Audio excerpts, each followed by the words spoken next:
Salutations chers amis, je suis très heureux de vous retrouver ici et maintenant. 99% des éveillés se trompent. En voilà un titre un peu scandaleux. Je vais vous prouver pourquoi 99% des éveillés se trompent. Alors imaginez ceux qui dorment encore. Bah eux ils ont tout faux. Ils sont à 100% dans le faux. Maintenant, qu'est-ce qu'il y a au sommaire de cette vidéo pour que je vous prouve que 99% des éveillés se trompent? Au sommaire de cette vidéo, qu'est-ce que l'éveil? Et qui peut prétendre d'être éveillé? Qui peut dire « je suis éveillé » ? Pourquoi avancer des statistiques aussi élevées? Pourquoi 99% de ces soi-disant éveillés se tromperaient? Pour cette raison, je vais vous expliquer ce processus d'apprentissage. Quelles sont les différentes étapes qui font que nous pouvons dire à un moment donné « oui, je connais ça, oui, j'ai la preuve de savoir comment je l'ai compris, est-ce que je l'ai accepté, comment je l'ai vécu, etc. » Puisque nous parlons de vérité, combien y a-t-il de vérité? Ou même qu'est-ce que la vérité? Et pour terminer, comment fonctionne notre champ de conscience systémique et globalisé.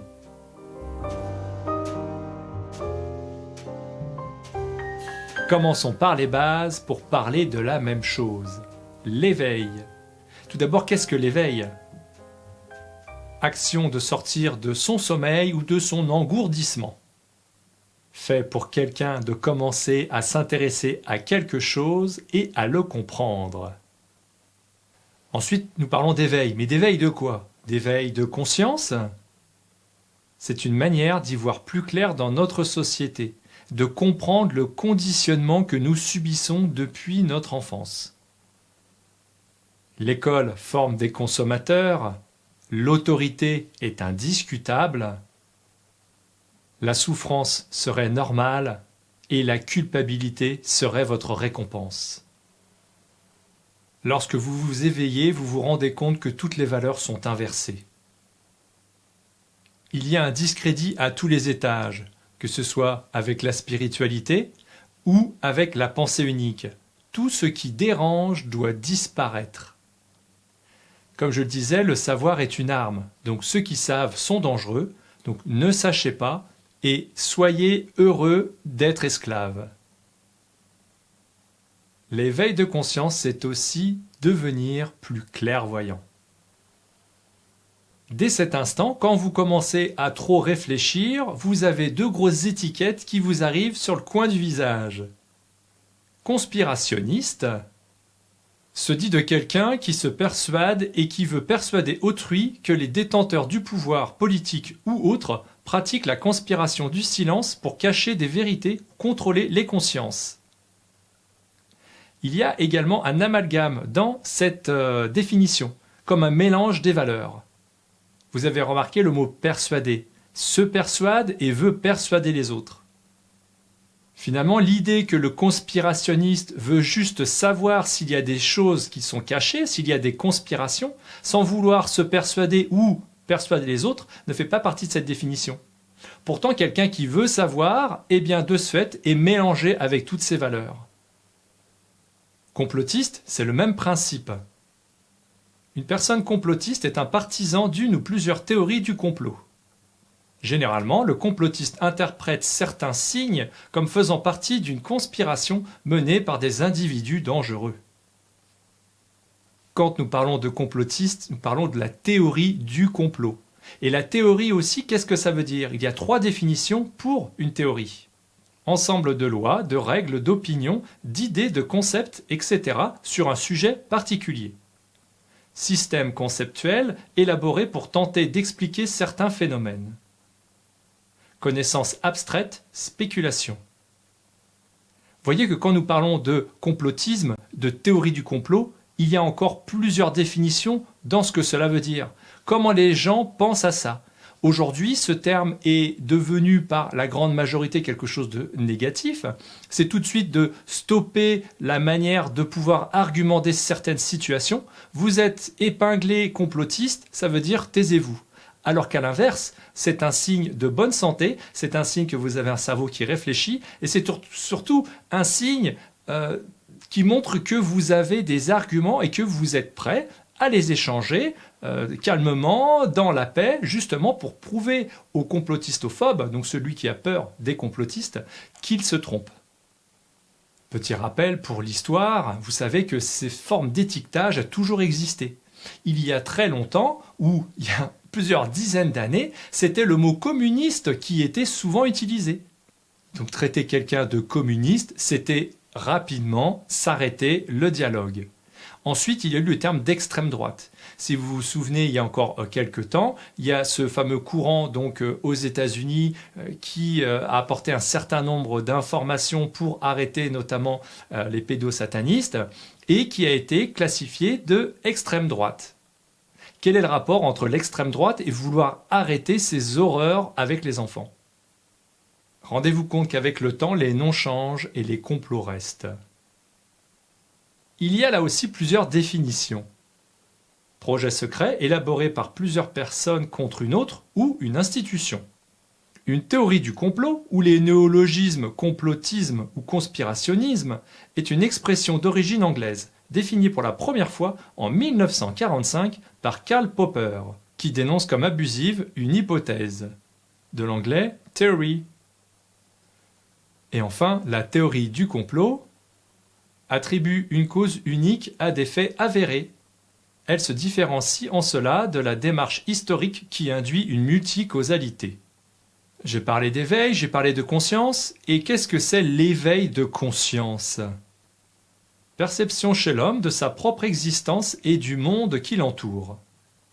De cette manière, pour comprendre que nous vivons dans une illusion, et d'ailleurs nous voyons déjà depuis plusieurs mois tout le voile qui se lève dans cette période apocalyptique, donc où le voile disparaît, il y a tout un tas de vérités qui sont remises en question. Il y a des scandales qui apparaissent les uns après les autres. Si vous aviez à revenir un an en arrière et vous rendre compte, par exemple, de savoir tout ce que vous savez aujourd'hui, eh bien, si tout arrivait, toutes les informations étaient là, arrivaient instantanément et seraient validées, eh bien, cela pourrait provoquer chez certains des désordres cognitifs. Il va y avoir un refus, une objection par rapport à toutes ces vérités, quand elles arrivent d'un coup.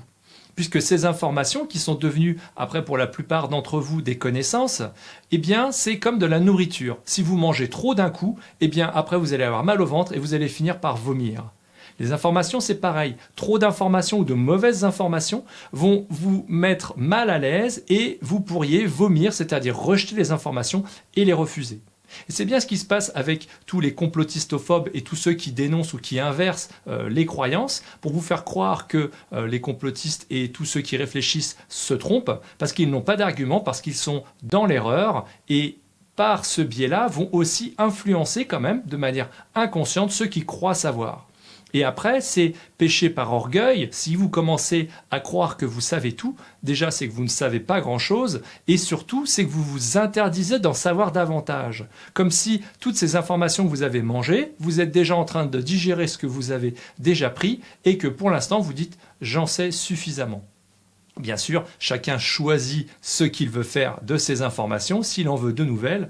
Sachez toutefois, et je vais l'expliquer dans quelques instants, le système donc de pouvoir avoir de nouvelles informations passe aussi par le point d'accueillir, d'accepter, de comprendre et de valider déjà tout ce que vous avez déjà reçu.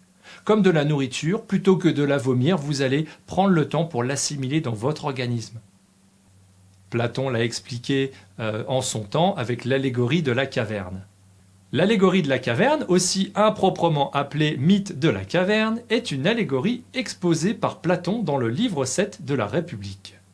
Elle met en œuvre des hommes enchaînés et immobilisés dans une demeure souterraine, par opposition au monde d'en haut, qui tournent le dos à l'entrée et ne voient que leurs ombres et celles projetées d'objets au loin derrière eux. Elle expose en termes imagés les conditions d'accession de l'homme à la connaissance du bien, au sens métaphysique du terme, ainsi que la non moins difficile transmission de cette connaissance. Ce qui veut dire que de la réalité, de la vraie vérité, de ce qui existe, ce que nous sommes capables de faire, la plupart des gens, et là c'est même plus de 99% d'entre nous, qu'ils soient éveillés ou non, ne voient que des ombres d'eux-mêmes sur un mur projeté. Ça peut paraître incroyable d'entendre une chose pareille, eh bien, osez vouloir en savoir davantage, osez savoir qui projette l'image et qu'est-ce qu'il y a dans ce monde d'en haut. Nous venons de parler d'éveil de conscience. Dans la suite, je vais vous parler de l'éveil spirituel, c'est-à-dire l'éveil de l'esprit. Cessez de mélanger esprit et religion, ça n'a rien à voir. Et justement, ce que j'expliquais à l'instant sur ces histoires de confusion, de mélange et de monde à l'envers, la religion a été créée pour mélanger et pour écarter l'homme de sa spiritualité. La spiritualité, c'est notre esprit qui se connecte directement à la nature, à l'univers, à la source, à Dieu, à qui vous voulez l'appeler, mais à cette conscience supérieure que l'on a tous accès, nous, êtres humains. Faites bien la différence entre spiritualité et religion. En ce qui concerne la religion, voici quelques définitions. Ensemble des croyances et des pratiques culturelles qui fondent les rapports entre les hommes et le sacré. Dans cette définition de la religion, le problème c'est que d'autres hommes vont s'intercaler entre les hommes et le sacré, entre les hommes et Dieu, alors que chaque être humain devrait être connecté directement avec sa source. Voyez la spiritualité plutôt comme une relation à l'esprit, une relation à notre âme. L'âme, c'est un principe de vie, du latin anima, vent, air, souffle. Et c'est pour ça que le souffle est très important et veut dire bien plus que juste souffler. C'est la vie que nous soufflons. Si nous regardons de plus près la définition d'une vie spirituelle, la vie spirituelle désigne une pratique liée à l'esprit et qui, dans le domaine religieux, est notamment alimentée de prières dans le but de rencontrer Dieu. La vie spirituelle est pour ainsi dire l'aspiration à l'élévation de l'âme. Vous voyez que dans cette définition, il y a des amalgames, il y a encore des mélanges entre les notions. Pourquoi, quand on parle de vie spirituelle, nous allons être ramenés à la religion? Une fois de plus, car la spiritualité est dangereuse pour nos oppresseurs. Si nous sommes en direct avec les informations divines, eh bien, et qu'il n'y a plus d'hommes pour interférer ou pour déformer les messages divins, eh bien, nous sommes bien plus libres et nous avons accès à la vérité ultime, la seule, l'unique. Gardez à l'esprit que la spiritualité, c'est l'esprit et un point, c'est tout. Il n'y a pas de religion, cessez avec la religion. Vous pouvez être religieux, vous pouvez suivre une pratique religieuse, libre à vous. En revanche, ne croyez pas que l'esprit est lié à la religion. Ce sont deux choses différentes et soyez surtout certains que la spiritualité, c'est un accès direct au divin, alors qu'avec la religion, vous aurez des filtres. Je parle de Dieu, je parle du divin. On pourrait se demander, est-ce que vous croyez en Dieu? Et j'ai plutôt envie de vous demander, est-ce que vous connaissez Dieu? Il en vient une citation d'Albert Einstein à propos de Dieu. Définissez-moi d'abord ce que vous entendez par Dieu, et je vous dirai si j'y crois. Spiritualité, c'est infinité de l'esprit. Nous sommes tous infinis. Savoir l'infinité, c'est aussi avoir conscience de l'infinité. Et quelles sont les définitions de l'infinité? Qui n'a pas de limite, de borne. En mathématiques, il y a plusieurs infinis.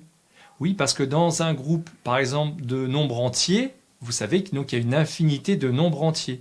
Si maintenant je prends les groupes des décimaux, donc qui comprend les entiers avec en plus des nombres à virgule, là aussi il y en a une infinité. Pourtant, dans un premier groupe, il y avait déjà l'infini, les entiers, qui se retrouvent à l'intérieur d'un groupe qui a lui-même une infinité de nombres entre chaque infini de nombres entiers. Vous voyez bien que l'infini a plusieurs valeurs, il y a plusieurs niveaux d'infinité. Sans rentrer dans des explications mathématiques, je parle que de deux ensembles, mais vous avez encore tout un tas d'autres ensembles qui sont encore plus grands que les décimaux et ont encore une multitude d'infinités à l'intérieur de l'infini. Donc comment interpréter l'infini? Eh bien c'est comment savoir l'infini. Chacun va pouvoir l'interpréter ou le comprendre à son niveau. Si vous voulez en savoir plus rapidement, je vous invite à vous inscrire sur neurosatis.fr. Vous serez informé de la suite avant les abonnés YouTube.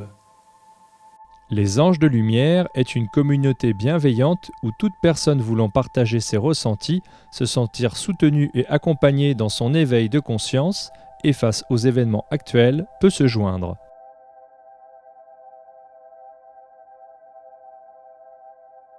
Plusieurs fois par mois, nous faisons des réunions pour échanger et partager des notions importantes afin d'améliorer notre état d'être positif en toutes circonstances.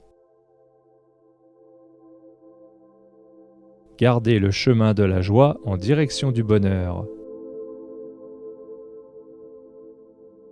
Rejoignez-nous et réjouissez-vous déjà de tous les bienfaits à venir. Ressentez les cadeaux inimaginables que vous attirez déjà dans votre vie. Maintenant est le temps de vous transformer positivement.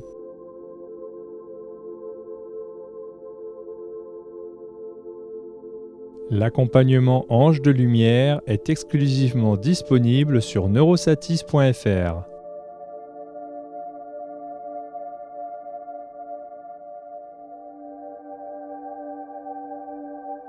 Soyez heureux et restez conscients.